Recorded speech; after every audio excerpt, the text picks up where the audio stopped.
ಖುಷಿಯಾಗಿ ಅಚ್ಚುಕಟ್ಟಾಗಿ ಶಿಸ್ತಿನಿಂದ ನೀವು ಇಲ್ಲಿ ಕೂತಿದ್ದೀರಾ ಅಂದ್ರೆ ಇದಕ್ಕೆ ಒಂದು ಹಿನ್ನೆಲೆ, ಒಂದು ಸಂಸ್ಕಾರ ನಿಮ್ಮಲ್ಲಿದೆ ಅಂತ ನಿಮ್ಮನ್ನು ಮೊದಲಿಗೆ ಅಭಿನಂದಿಸ್ತಾ, ಈಗಾಗಲೇ ಈ ಸರ್ ಹೇಳಿದರು ಬೆಳಿಗ್ಗೆ ನನಗೆ ಒಂದು 12 ಗಂಟೆ ಟೈಮಲ್ಲಿ ಕಾಲ್ ಮಾಡಿದ್ರು, ಒಂದು ಕಾರ್ಯಕ್ರಮವನ್ನು ನಾವು ಮಾಡ್ತಿದ್ದೀವಿ ಅಂತ, ಶ್ರೀ ಬಸವಣ್ಣನವರ ಜಯಂತಿ ಮಾಡ್ತೀವಿ ಅಂತ.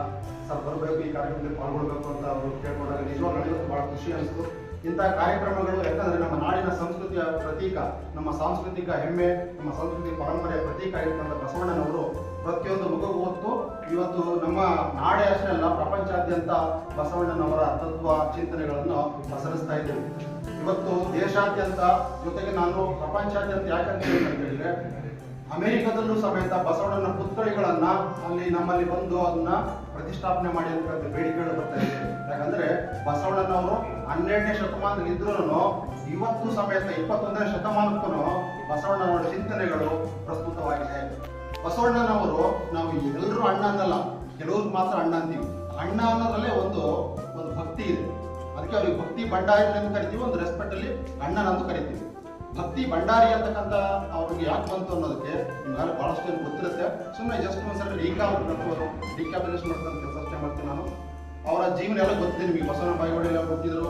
ಅವರು ಪ್ರಾರಂಭದಲ್ಲೇ ಹಲವಾರು ಕಂದಾಚಾರಗಳನ್ನ ಅವರು ಒಂದು ರೀತಿ ವಿರೋಧಿಸ್ತಾ ಬಂದಿರತಕ್ಕಂಥ ವ್ಯಕ್ತಿಗಳು. ಅವ್ರ ಉಪನಯನ, ಯಾಕಂದ್ರೆ ಭಕ್ತಿ ಅಂತಕ್ಕಂಥದ್ದು ಮಾರ್ಗ.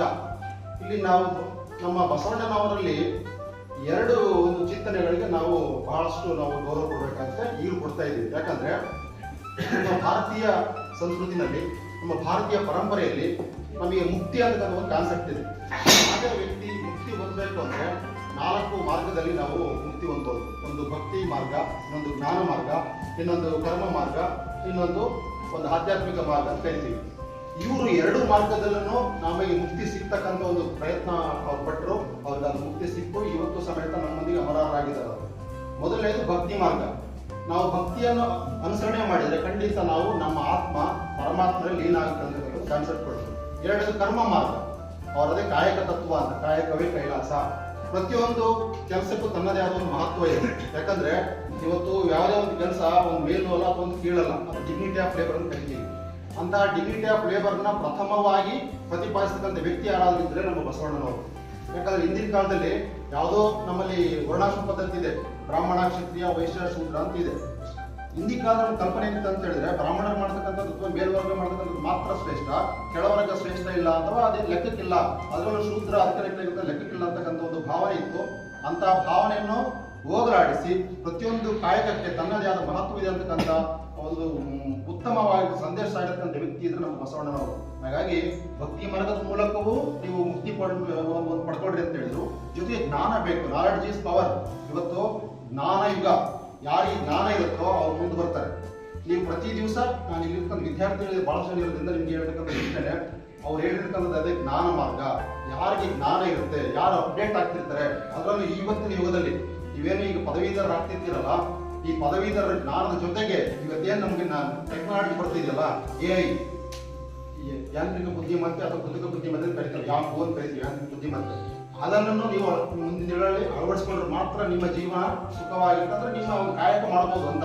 ಈಗಾಗಲೇ ನೀವು ನ್ಯೂಸಲ್ಲಿ ನೋಡ್ತಾ ಇದ್ದೀರಾ, ಬಹಳಷ್ಟು ಕಂಪನಿಗಳು, ದೊಡ್ಡ ದೊಡ್ಡ ಕಂಪನಿಗಳು, ಸೋಕಾಲ್ಡ್ ಇನ್ಫೋಸಿಸ್ ಅಥವಾ ಒರಾಕಲ್, ಅಮೆಜಾನ್ ಅಂತ ದೊಡ್ಡ ದೊಡ್ಡ ಕಂಪನಿಗಳಲ್ಲಿ ಅದನ್ನ ಡೌನ್ ಸೈಜಿಂಗ್ ಅಂತಕ್ಕಂಥ ಕೆಲಸ ಮಾಡ್ತಾ ಇದ್ದಾರೆ. ನಾನು ಯಾಕೆ ಮಾತಾಡ್ತೀನಿ ಅಂತ ಹೇಳಿದ್ರೆ, ಇದ್ರ ಪ್ರಸ್ತುತತೆಯನ್ನು ನೀವು ನಮ್ಮ ಕಾಯಕ ತತ್ವ, ಕಾಯಕ ಮಾಡೋಣ, ಬಟ್ ಕಾಯಕ ನಾವು ಹೋಗ್ಬೇಕು ಅಂದ್ರೆ ನಾವು ಅಪ್ಡೇಟ್ ಆಗಿರ್ಬೇಕು.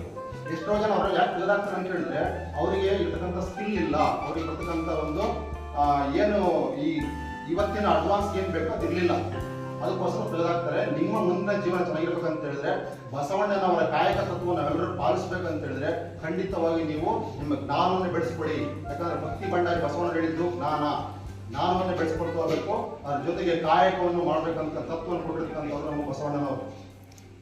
ಈ ಬಸವಣ್ಣನವರು ಇನ್ನೊಂದು ಸಂದರ್ಭದಲ್ಲಿ ಹಮ್ಮಿಕೊಂಡಿರುವಂತಹ ಜಗಜ್ಯೋತಿ ಬಸವಣ್ಣವರ ಒಂದು ಜನ್ಮ ಜಯಂತಿ ಅಂಗವಾಗಿ ಇಲ್ಲಿ ಸಮಾರಂಭದಲ್ಲಿ ಉಪಸ್ಥಿತಿರುವಂತಹ ಉಪನ್ಯಾಸಕರು, ಶಿಕ್ಷಕರು, ಲೇಖಕರಾದಂತಹ ಶಶಿದೇವಿ ವೆಂಕಟೇಶ್ವರ ಸರ್ ಅವರು, ಈ ಒಂದು ಹಾಸ್ಟೆಲ್ನ ಹಿರಿಯ ಪಾಲಕರಾದ ಕೃಷ್ಣ ಸರ್ ಅವರೇ, ನಮ್ಮೆಲ್ಲ ವೇದಿಕೆ ಮೇಲೆ ಉಪಸ್ಥಿತರಿರುವಂತಹ ನಮ್ಮೆಲ್ಲ ಆತ್ಮೀಯರೇ ಹಾಗೂ ಪ್ರಮುಖವಾಗಿ ನೀವು ಹಾಸ್ಟೆಲ್ ವಿದ್ಯಾರ್ಥಿಗಳು, ಇಲ್ಲಿ ಪದವಿ ಇದ್ದೀರಾ, DA ಸ್ನಾತಕೋತ್ತರ ಎಲ್ಲ ಪದವಿಗಳನ್ನು ಮಿಶ್ರಣ ಇದೆ ವಿದ್ಯಾರ್ಥಿ ಅಂದ್ರೆ ಒಬ್ಬೊಬ್ಬರ ನಾಟಕ ಒಂದೊಂದು ರೀತಿ ಇರುತ್ತೆ.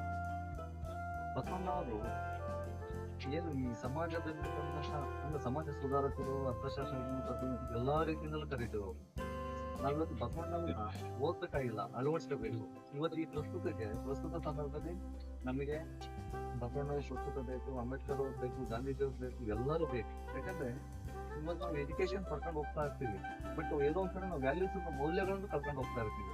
ಇವತ್ತು ಯಾಕೆ ನಾವು ಪೂಜೆ ಮಾಡ್ತೀವಿ, ಸಾವಿರಾರು ವರ್ಷ ಆಗಿದೆ ಇವರ ಚಿಂತನೆಗಳು, ಇವ್ರ ಕಾಯಿವಾಗಿ ಸಾವಿರಾರು ವರ್ಷ ಆಗಿದ್ರು ಸಹ ಇವತ್ತು ಇವರ ವಿಚಾರಗಳು ನಾವು ಯಾಕೆ ಓದ್ತೀವಿ ಅಂದ್ರೆ ಅಷ್ಟು ಮೌಲ್ಯಯುತವಾಗಿದೆ.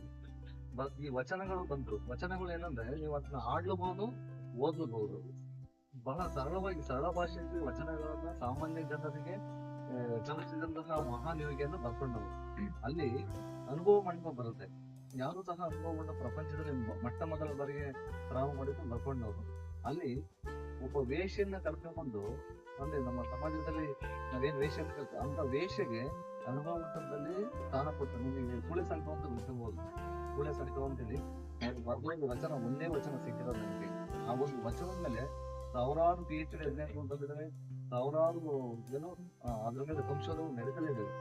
ಆಮೇಲೆ ಅಲ್ಲಿ ಏನು ಒಂದು ಕಮ್ಮಾರಿಕೆ ಮಾಡೋದು ಚಮ್ಮಾರಿಕೆ ಮಾಡೋದು ಅವೆಲ್ಲ ಸಮಾಜ ಕೊಟ್ಟಂತ ಬಸವಣ್ಣವರು ನಮ್ಗೆ ಯಾವುದೇ ಜಾತೀಯತೆಯನ್ನ ಮಾಡಲ್ಲ. ನಾವು ಎಲ್ಲಾ ಮನುಷ್ಯರು ಒಂದೇ, ನಮಗೆ ದೇಹವೇ ದೇವರ ದೇಹವೇ ದೇವರ ಪರಿಕಲ್ಪನೆಗಳನ್ನು ಕೊಟ್ಟರು. ನಮ್ಮ ದೇಹವೇ ನಾವೆಷ್ಟು ಪರಿಶುದ್ಧವಾಗಿದ್ರೆ ಆತ್ಮ ನಮ್ಗೆ ಯಾರು ಕಾಣೋದು, ದೇಹ ಮಾತ್ರ ಕಾಣುತ್ತೆ.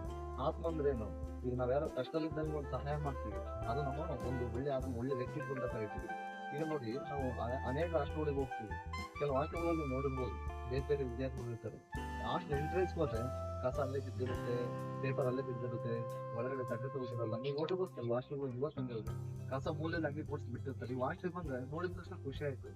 ನೋಡಿ, ಈಗ ಬೆಳಿಗ್ಗೆ ಪ್ರೇಯರ್ ನಡೀತೀವಿ ಅಂತ ನಿಮ್ಗೆಲ್ಲ, ಬೆಳಿಗ್ಗೆ ಪ್ರೇಯರ್ ನಡೀತೀವಿ. ಮತ್ತೆ ಸಾಯಂಕಾಲ ಇನ್ನೊಂದು 7 ಗಂಟೆ ಒಳಗಡೆ ನೀವು ಹಾಸ್ಟೆಲ್ ಬರ್ಬೇಕು. ಮತ್ತೆ ಊರಿಗೆ ಹೋಗ್ಬೇಕಂದ್ರೆ ಇಲ್ಲಿ ಲೀವ್ ಲೆಟ್ರು ಇದೆಲ್ಲ ಡಿಸಿಪ್ಲಿನ್ ಬೇರೆ ಹಾಸ್ಟೆಲ್ ಹಾಕಿರಲ್ಲ. ಯಾಕೆ ಹಾಸ್ಟೆಲ್ ಮಾತ್ರ ಯಾಕಂದ್ರೆ ಇಲ್ಲಿರುವಂತ ಒಂದು ಆಡಳಿತ ಏನಿರುತ್ತೆ ಅದು ಯಾರೋ ಒಬ್ಬ ವ್ಯಕ್ತಿ ಇರ್ತಾರೆ. ನೋಡಿ, ಎಲ್ಲಾ ಹಾಸ್ಟೆಲ್ ವಾರ್ಡನ್ ಇರ್ತಾರೆ. ಈಗ ನೀವು ಕೆಲವು ಹಾಸ್ಟೆಲ್ ಹೋಗ್ಬೋದು, ಯಾರು ಯಾರು ಸಾಯಂಕಾಲ ಬಂದು ನಾನು ಕೆಲಸ ಬೆಳಗ್ಗೆ ಹೋಗ್ತಾರೆ, ಯಾರು ಊಟ ಮಾಡ್ತಾರೆ ತೆಗೆದು. ಬಟ್ ಇಲ್ಲಿ ಇಂಥ ಹಾಸ್ಟೆಲ್ ಹೋದಾಗ ನೋಡಿ, ಇದನ್ನು ಬಸವಣ್ಣ ಇರ್ತೀವಿ. ನಾವು ಯಾವ ಮಾದರಿ ಹಾಕ್ತಂದ್ರೆ ನಾವೆಲ್ಲರಿಗಿಂತ ವಿಶೇಷವಾಗಿ ಚಿಂತೆ ಮಾಡಿದಾಗ, ನೀವು ಎಲ್ಲರಿಗಿಂತ ವಿಶೇಷವಾಗಿ ಚಿಂತೆ ಮಾಡೋದು ನಾವು ಶ್ರೇಷ್ಠರಾಗ್ತೀವಿ. ಅಂದ್ರೆ ಇದನ್ನ ಬಸವಣ್ಣ ನನಗೆ ಕಾಯಕ ಮತ್ತೆ ಅನುಭವ ಇದನ್ನೆಲ್ಲ ನಮಗೆ ತಿಳಿಸ್ಕೊಟ್ಟು. ಇವತ್ತು ಕಾಯಕ ನೋಡಿ, ನಾವು ಸುಮ್ಮನೆ ರೀಲ್ಸ್ ಮಾಡ್ಕೊಂಡು 15 ಗಂಟೆ ನಾವು ಬರೀ ಮೊಬೈಲಲ್ಲೇ ಕಳಿತೀವಿ. ಕಾಯಕ ಅಲ್ಲ. ಯಾರು ಶ್ರೇಷ್ಠ ಆಗ್ತದೆ ಗೊತ್ತಾ? ನೋಡಿ, ನಾವು ಬೇಡ ಅಂತ ಹೆಸರುವಂತ ಕಸವನ್ನ ಯಾರೋ ಬಂದು ಒಬ್ಬ ಪೌರಕಾರ್ಯ ಸ್ವಚ್ಛ ಮಾಡ್ತಾನೆ. ಕಾಯಕಕ್ಕೆ ನಮ್ಮ ಕಾಯಕ ವೇಸ್ಟ್. ಯಾಕೆ ನಾವು ಗ್ರೇಟ್ ಆಗ್ತಾನೆ, ನಾವು ಬೇಡ ಅಂತ ಎತ್ತಿರ್ತೀವಿ, ಅದು ಬಂದು ನಾವು ಸ್ವಚ್ಛ ಮಾಡ್ತಾನೆ. ನಾವು ಬೇಡ ನೋಡಿ, ಈಗ ನಾವು ನಮ್ಮ ಚಪ್ಪಲಿನ ನಾವು ಮನೆ ಒಳಗಡೆ ಬಿಟ್ಕೊಳಲ್ಲ, ಅದನ್ನ ಯಾರು ನಮಗೆ ಅದನ್ನ ರೆಡಿ ಮಾಡ್ಬಿಟ್ಟು ನಾವು ಗ್ರೇಟ್ ಆಗ್ತಾರೆ. ನಾವು ಇಂಥ ಸಣ್ಣ ಸಣ್ಣ ವ್ಯಕ್ತಿಗಳನ್ನ ನಾವು ಗೌರವಿಸ್ತೇವೆ, ಕಾಣೋದಕ್ಕೆ ಇದನ್ನೆಲ್ಲ ತಿಳಿಸ್ಕೊಂಡಂತ ನಮ್ಮ ಬಸವಣ್ಣವರು ನಮ್ಮೆಲ್ಲರೂ ಆದರ್ಶಕರಾಗಿದ್ದಾರೆ. ಇಷ್ಟನ್ನು ಮಾತಾಡೋ ಅವಕಾಶ ಕೊಟ್ಟು ಎಲ್ಲರಿಗೂ ಧನ್ಯವಾದ. ಇವಾಗ ನಾನು ನಮ್ಮ ಸಿ ವೆಂಕಟೇಶ್ ಅಂತ ಸರ್, ಅವರಷ್ಟು ವಿಚಾರನ ನಾನು ತಿಳ್ಕೊಂಡಿಲ್ಲ, ನಾನು ಹೇಳೋದೇ ಇಲ್ಲ. ನಾನು ಒಬ್ಬ ಪತ್ರಿಕೆ ಸಂಪಾದಕರಾಗಿ ಒಂದು NGO ಕಾರ್ಯದರ್ಶಿಯಾಗಿ ನಾನು ಇದು ಆನ್ಲೈನ್ ಮಾಡ್ಬೇಕು ಅಂತ ಅಂದ್ಬಿಟ್ಟು ನಾನು ಬೆಳಿಗ್ಗೆ ಪ್ಲಾನ್ ಮಾಡ್ಕೊಂಡಿದ್ದೆ.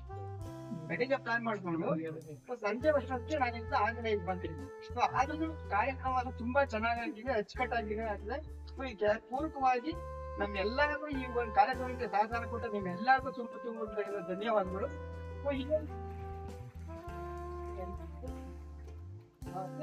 ನಾನು ಈ ಒಂದು ಕಾರ್ಯಕ್ರಮದಲ್ಲಿ ನಾನು ಇದು ಬಂದ ತಕ್ಷಣ ಗಮನಿಸಿದ್ದೇನಪ್ಪ ಅಂತಂದ್ರೆ, ನಮ್ಮ ರಂಗನಾಥ್ ಸರ್ ಮತ್ತೆ ನಮ್ಮ ವೆಂಕಟೇಶ್ವರ ಈ ಒಂದು ಹಾಸ್ಟೆಲ್ ಸುಜಿತ್ ಬಾತ್ ತುಂಬಾ ಕ್ಲೀನ್ ಆಗಿದೆ. ಸೊ ನಾವು ಬಂದ ತಕ್ಷಣ ನಮ್ಗೆ ಇಲ್ಲ ಫಿಕ್ಸ್ ಅಂತ ಪ್ರೀತಿ ವಿಶ್ವಾಸ, ಆಮೇಲೆ ನಮ್ಗೆ ಲೀಕ್ ಮಾಡಿದ ರೀತಿಯನ್ನು ನೋಡಿದಾಗ ನಮ್ಗೆ ತುಂಬಾ ಚೆನ್ನಾಗಿ ಅರ್ಥ ಆಯ್ತು. ಸೊ ಅದೇನ್ ತೋರ್ಪತ್ತೆ ಅಂದ್ರೆ ಒಂದು ವಿಶೇಷತೆ, ಎಲ್ಲಾ ಕಡೆ ಒಂದು ನಮ್ಗೆ ವಿಶೇಷವಾದ ಒಂದು ಯಾವ್ದೋ ಒಂದು ಅಂಶ ಇಲ್ಲಿ ಇರುತ್ತೆ. ಆದ್ರೆ ನಾವು ಒಳ್ಳೇದ್ ಮಾತಲ್ಲಿ ತುಂಬಾ ಚೆನ್ನಾಗಾಯ್ತು. ಈ ಒಂದು ಕಾರ್ಯಕ್ರಮಕ್ಕೆ ಎಲ್ಲಾ ರೀತಿ ನಿಮ್ಗೆ ಸಹಕಾರ ಪ್ರಧಾನದಿಂದ ಎಲ್ಲರೂ ಮೊದಲೊಮ್ಮೆ ಒಂದು ಧನ್ಯವಾದ ಅರ್ಪಿಸಿ, ಈ ಒಂದು ಕಾರ್ಯಕ್ರಮದಲ್ಲಿ ನಮ್ಮ ವೆಂಕಟೇಶ್ ಸರ್ ಬೆಳಗ್ಗೆ ಕೇಳ್ದು ಸರ್ ಈ ತರ ಒಂದು ಕಾರ್ಯಕ್ರಮ ಅನ್ಕೊಂಡಿದ್ದೀವಿ, ಏನೋ ಅದು ತರಾತುರಿನ ನಂಬ್ಕೊಂಡು ಇವಾಗ ಒಂದು ಶುಭ ದಿನ ತಂದಿತ್ತು, ನಾವು ಬೇರೆ ಕಾರ್ಯದಲ್ಲಿ ನಿರತರಾಗಿತ್ತು. ಸೊ ಹಾಗಾಗಿ ತರಾತುರಿ ನಂಬ್ಕೊಂಡಿದ್ವಿ. ದಯವಿಟ್ಟು ನೀವು ಒಂದು ಕಾರ್ಯಕ್ರಮಕ್ಕೆ ಬಂದು ನಮ್ಮ ವಿದ್ಯಾರ್ಥಿಗಳಿಗೆ ಬರ್ಕೊಂಡ ವಿಚಾರನ ನೀವು ದಯಮಾಡಿ ತಿಳಿಸ್ಬೇಕು ಅಂದಾಗ ಅವರು ಒಂದೇ ಮಾತು ಹೇಳಿದ್ರು, ಹೌದು ಸರ್ ಎಷ್ಟೊತ್ತಿಗೆ ಬರ್ಬೇಕು ಸರ್, ಎಷ್ಟೊತ್ತಿಗೆ ಬರ್ಬೇಕು ಸರ್. ಅದು ಧಾರಾಳತನ. ಅದು ಏನಂದ್ರೆ ಕೆಲವೊಬ್ಬರು ವಿಚಾರಗಳನ್ನ ತಿಳ್ಕೊಂಡಿರೋರು ಅವರಲ್ಲಿ ಏನೋ ಒಂದು ಭಿನ್ನತೆ, ಅದೇನೋ ಒಂದು ಕೋಪ ಅಂತಲ್ಲ, ಆ ತರದ ಇರ್ತೈತಿ. ಸೊ ಅದು ಯಾವತ್ತು ವಿಚಾರಕ್ಕೆ ಯಾವುದೇ ರೀತಿಯ ಸಂಬಂಧ ಇರೋದಿಲ್ಲ. ನಾ ಎಷ್ಟೇ ವಿಚಾರ ತಿಳ್ಕೊಂಡ್ರೆ ನನ್ನ ನಡೆ ನುಡಿ ಸರಿ ಇಲ್ಲ ಅಂದ್ರೆ ಅದು ವೇಸ್ಟ್ ಅಂತ. ಸೊ అంటే ನಮ್ಗೆ ಕರೆದ ತಕ್ಷಣ ಒಂದೇ ಮಾತು ಹೇಳಿದ್ರು, ಎಷ್ಟೊತ್ತಿಗೆ ಬರ್ಬೇಕು ಸರ್ ಅಂತ, ಇಷ್ಟೊತ್ತಿಗೆ ಅಂತ. ಅದೇ ಟೈಮ್ ಅವ್ರು ಬಂದ್ರು, ಲೊಕೇಶನ್ ಕಟ್ಟಿದ ತಕ್ಷಣ ಕರೆಕ್ಟ್ ಟೈಮ್ ಬಂದ್ರು. ತುಂಬಾ ಅದ್ಭುತವಾದ ವಿಚಾರಗಳನ್ನ ನಿಮಗೆ ತಿಳಿಸಿದ್ದಾರೆ, ತುಂಬಾ ಅದ್ಭುತವಾದ ವಿಚಾರಗಳನ್ನ ನೀವು ತಿಳ್ಕೊಂಡಿದ್ದೀರ. ಸೊ ಬರೀ ನೀವು ತಿಳ್ಕೊಳ್ಳೋದು ಮಾತ್ರನೇ ಅಲ್ಲ, ನೀವು ಅವ್ರು ಹೇಳದಂತ ವಚನಗಳು ವಿಚಾರಗಳನ್ನ ಬಸವಣ್ಣ ಅವ್ರ ಬಗ್ಗೆ ತುಂಬಾ ಸ್ಪಷ್ಟತೆ ಕೇಳ್ತಿರಲ್ಲ, ನೀವು ಮೈಗೂಡಿಸ್ಕೊಂಡ ಮಾತ್ರನೇ ನಿಮ್ಮ ಒಂದು ಮುಂದಿನ ಭವಿಷ್ಯಕ್ಕೆ ಒಂದು ಉತ್ತಮವಾದ ಒಂದು ಸಂಸ್ಕಾರ ಸಿಗೋದು ಸಾಧ್ಯ ಆಗುತ್ತೆ. ಸೊ ನೀವು ಈ ಕಡೆ ಹೇಳಿರ್ತೀರಿ, ಯಾಕಂದ್ರೆ ಇವತ್ತಿನ ದಿನ ಮೊಬೈಲ್ ಯುಗ. ಈ ವಿಚಾರಗಳನ್ನ ಸಾಮಾನ್ಯವಾಗಿ ಈ ಕಾರ್ಯಕ್ರಮ ಮುಗಿಸಿದ್ ಸಾಕಪ್ಪ, ನಮ್ಗೆ ಬೇರೆ ಬೇರೆ ಕಾರ್ಯಕ್ರಮ, ಕೆಲಸ ಬೇಕು, ಊಟ ಮಾಡ್ಬೇಕು, ಆಟ ಆಡ್ಬೇಕು, ಈ ತರ ಮನಸ್ಥಿತಿ. ಈ ಒಂದು ನಿಮ್ ವಯಸ್ಸಾಯ್ತಲ್ಲ, ಈ ಒಂದು ವಯಸ್ಸನ್ನ ಕೇಂದ್ರೀಕೃತವಾಗಿ ಇಟ್ಕೊಟ್ಟು ತುಂಬಾ ತುಂಬಾ ಕಷ್ಟ. ಯಾಕಂದ್ರೆ ನಿಮ್ಮ ವಯಸ್ಸನ್ನ ನಾವು ದಾಟಿ ಬಂದಿದ್ವಿ, ಆ ಒಂದು ಬಹುದ ನಾವು ಹೇಳ್ತೀವಿ. ಸೊ ನಾವು ಈ ತರ ಕಾರ್ಯಕ್ರಮ ಮಾಡಿದಾಗ ನಾವು ಅನ್ಕೊಂಡ್ರೆ ನಾವು ನೇರ್ಕೊತಿದ್ದೇವೆ.